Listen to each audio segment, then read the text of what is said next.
Tepekkurning Qimmiti Aptori Muhammad Yusuf. İslam dinining ilg'orligining bir dalili shuki, u aqlga xitob qiladigan, aqlni alayda qadrlaydigan va aqlning mantiqiga hurmat qiladigan bir ilmiy dindir. İman to'g'ri tafakkurning mahsulidir.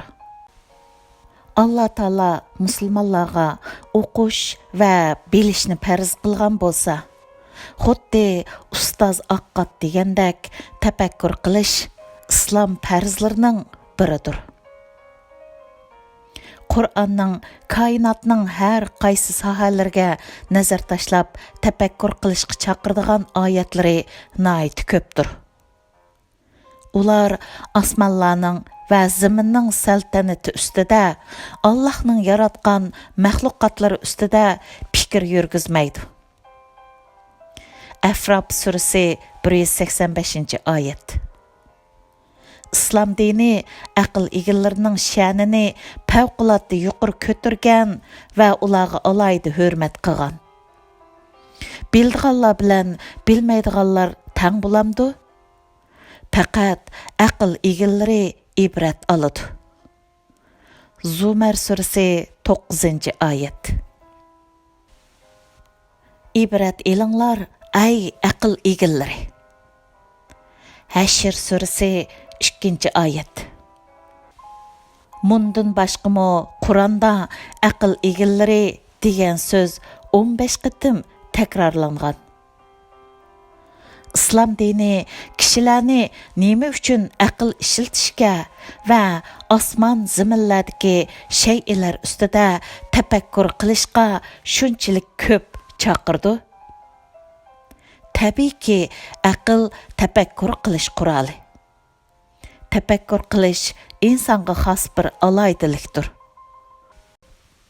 Osmon va zamindagi barliq shaylar Alloh taolaning go'zal sanatlari yoki asarlari bo'lib, bular haqida to'g'ri tafakkur qilgan kishi cho'qim Rabbini taniydi.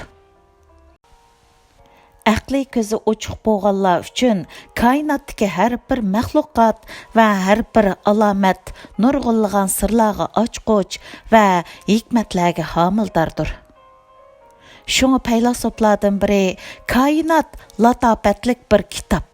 Shundaqla bu kitobni o'qishni bilmaydiganlar uchun tovar degan ekan. Zamonimizga kelgan turli kashfiyotlar va fan texnika ijodiyatlarmi inson aqlining va tafakkurining mahsuli emasmi? Ma'lumki, Qur'on biror fan texnika kitobi emas, balki u aqida, axloq, ibodat, muomalat va kishilik ham ijtimoiy hayotning baxtlik va omonlik ichida davom qilishiga kepillik qiladigan nizomlarni o'z ichiga olgan bir ilohiy dasturdir. Shundaqdimi u insonlarga ma'lum mavzularda yeb uchib berib, ularning izdinish yo'lini ochib berdi.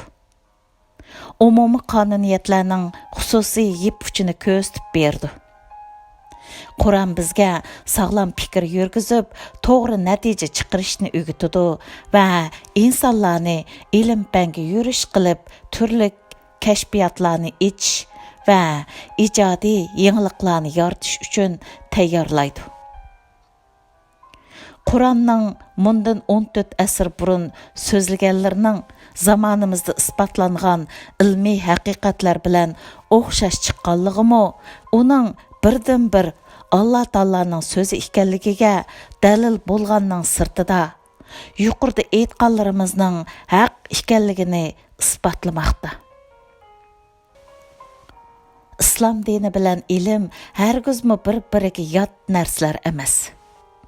Balki insonlarning tushunishi va bilim saviyasi farqli bo'lganlikdan, qoida ularning din haqida tushunganlari bilan ilmiy nazariyadan tushunganlari o'rtasida zidlik ko'rinishi ehtimol.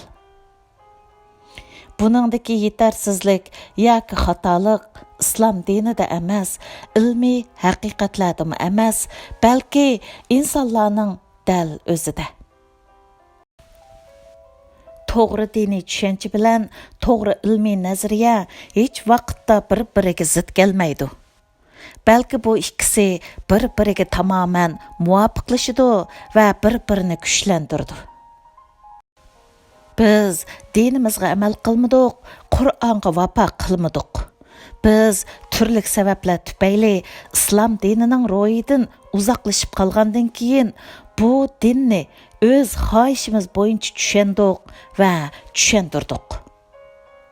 Alloh taolo bizga koinot va uningdagi jonliq, jonsiz barliq shaylar haqida izlanib tafakkur qilsin, aql ishlasin, natijada Rabbini tunisin, ondan shu aql va farosatlar bilan bu dunyolikni turli ilm fanlarni yoritish va kashfiyotlarni etish orqali betsin. Oxiratliginimi mushu dunyoda to'liqlab Alloh taolaning dargohiga borganda nijotlikqa erishsin deb ato qilgan aqlni yo'lida qo'llana olmadik. Biz Qur'onning chaqiriqiga ergishib, koinot ilmlari ustida jiddiy izlanishning o'rniga bizga yoki kelajak avlodlarga qilch foydasi bo'lmaydigan quruq jidallarga cho'kib ketdik. Burunqi madrasa toliblari mantiq, ya'ni logika bilan ilmiy kalam jidallarini 15-20 yil o'qiydi ekanmish. Ömrü, yoshliqi bu jidallar bilan behuda o'tadi ekanmish. Ular avlodlarning kelajagi uchun nima qoldira oladi? Ular islom dinini qo'g'dab keldimi? Amaliyotda islom dini falsafa sohasida qo'g'dinishga muhtojmi? O'tmishdagi vahshiy arablarni hech bir falsafaga hojat bo'lmasdan qoyil qila olgan Qur'on qandoqmi keyingi asrlarda falsafa dalillarga hojat bo'lib qolsin?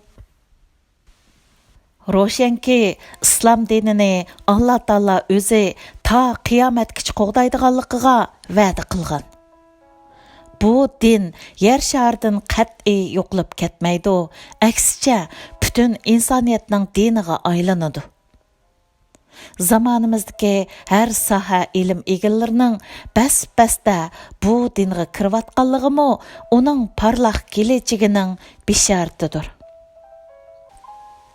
Yana biz fiqiy masalalarga chekdan eshib ketib, mazhabiy ko'z qarashlarga shu mazhabning tushunchasi deb muomil qilmasdan, balki din mushu, boshqalarning deganlari din emas deb muomil qilganlikdan mazhablar aro ziddiyatlar o'tirg'i chiqdi. Mazhablarning ko'p bo'lishi yomon ko'riladigan ish emas. Chunki kishilarning Qur'on va hadis tahlillarini tushunishi o'xshash bo'lmaganligi mazhablarning o'tirg'i chiqishga turtki bo'lgan. Mazhab peshvolari to'g'ri yo'sinda ish elib berib, o'zlarining Qur'on va hadislarining tahlillaridan tushunganlarini, bu bizning tushunchimiz, ya'ni bizning mazhabimiz. To'g'ri bo'lgan bo'lsa Allohdan, agar xatolashgan bo'lsak bizdan deb kamtarlik bilan kishilarga bildirib ketgan bo'lsa-mu, keyingi mazhab varislari haddidan eshib ketgan. Mazhablar aro bir-biriga qarshi kitoblar yezishish, bir-birini ayiblash, bir-birining orqasida namoz o'qimaslik va o'z mazhabidan boshqani xato deyish, hatto musulmonligini e'tirof qilmaslik va boshqa taassubliklar bilan mashg'ul bo'lib, umrlarini, aql farosatlarini behuda o'tkazgan. Madrasaga kirgan 100 talibning birarisi aran olim bo'lalgan, boshqalar bo'lsa bir umr madrasaning to'pisini yeganligidan faxrlanib, ichi quruq maydasini kerib yurgan. Bizning keyingi jidallarimiz aminni ichimizda deyish lozimmi yoki ullik deyishmi? Ayollarning ovozi avratmi yoki emasmi degan talash tortishlar. Ayollarning ishlashi harom, masjidlarga berib vaz nasihat anglashi harom, erlarning choch qo'yishi harom va harom. Xuddi biz halollarni o'rganmasdan faqat haromni o'rgangandek. Biz yuqoridagi behuda jidallar va talash tortishlar bilan mashg'ul bo'lib qilib, karvonning ilgirlab ketganligini his qila olmay qoldik. Әмділікті бешіміздің көтіріп қарғынымызда өзіміздің нәді қалғанлығын көдік. Карван аллы бұрын біздің ілгірләп кеткен. Кішілер айғы чыққыныға ерім әсір бопты. Dünyada көплеген дөләтлер түрлік пән техника və kəşfiyyatlarının egilləri болып, özlərinin birinci aləmlik unvanını elib boptu. Biz bolsaq, Qur'anның izdinish, ijod qilish va kashf qilishga chaqirgan amirlarga ajdodlarimizning har narsa ustida tasavvur qilish, izdinish va yoritish an'analarga xiloflik qilgan, musulmonlik burchimizga xiyonat qilgan holda xuddi otdan tushgandakla 3-chi olam bo'lib qopdimiz. Biz bu holda ya dunyoligimizni ya oxiratligimizni shaqovatlardan qutuldira olmadik. Chunki bizda musulmonlik unvonini qopdi, uning ro'yini va mazmunini boshqalar amaliylashtirib etibdi. Bizning ibodatlarimizmi xurofotlar aralashgan cheklik ibodat sistemasi bilanla cheklanib qolgan. Halbuki Qur'ondagi koinotning har taraflariga aql ko'zi bilan nazar tashlab tafakkur qilishqa. Allah Taala ato qilgan bu aql bilan yer yuzini har xil ilm fanlar orqali obod qilishga chaqirgan oyatlar son-sanoqsiz ko'p bo'lib, bu oyatlarning ro'yi bo'yicha ish ko'rish eng katta ibodat va islom farzlaridan bir farzdir. Biz musulmonlar dinimizga xiyonat qildik. Qur'onning oyatlarini suiiste'mol qildik. Natijada boshqalar bizni boshqaradigan, boyliqlarimizni xohlagancha talon-taroj qiladigan bo'ldi. Allah Taala yer osti va yer usti boyliqlarini musulmonlar yashaydigan joylarga ko'p ato qilgan ekan. Shundaq tursumu, bu boyliqlardan musulmonlar foydalana olmay kelmoqda.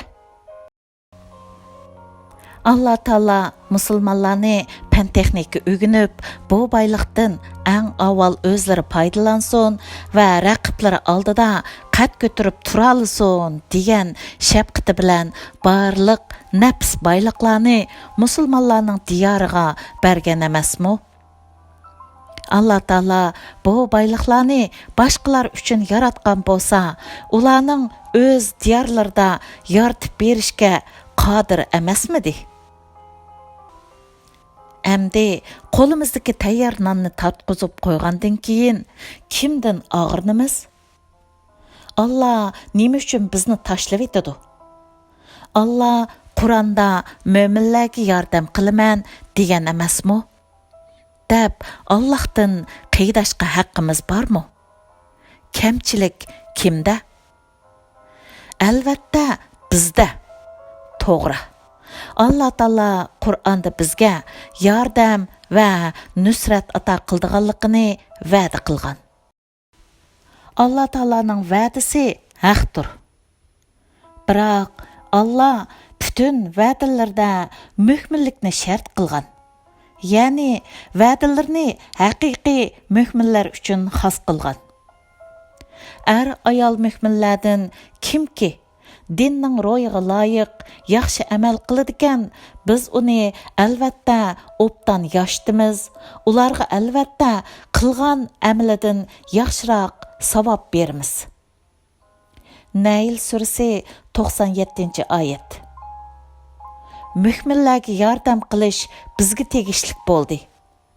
Rum surasi 47-oyat. Allah mu'minlarni cho'qim qo'g'daydi. Haj surasi 38 oyat. Musulmon so'zi bilan mu'min so'zi o'ttirsida umum va xususliq farqi bor. Har qandaq musulmon mu'min deyilmaydi. Ammo har qandaq mu'min musulmon deyiladi. Mu'minlik musulmonlikning eng yuqori pallisi va har qandaq musulmonning yetmoqchi bo'lgan oliy maqomidir. Peygamberimiz Hazreti Muhammad aleyhisselam, onun sahabilleri ve keyinki altın davrlarda ötken kişiler haqiqiy mühminlikning ulgilari idi.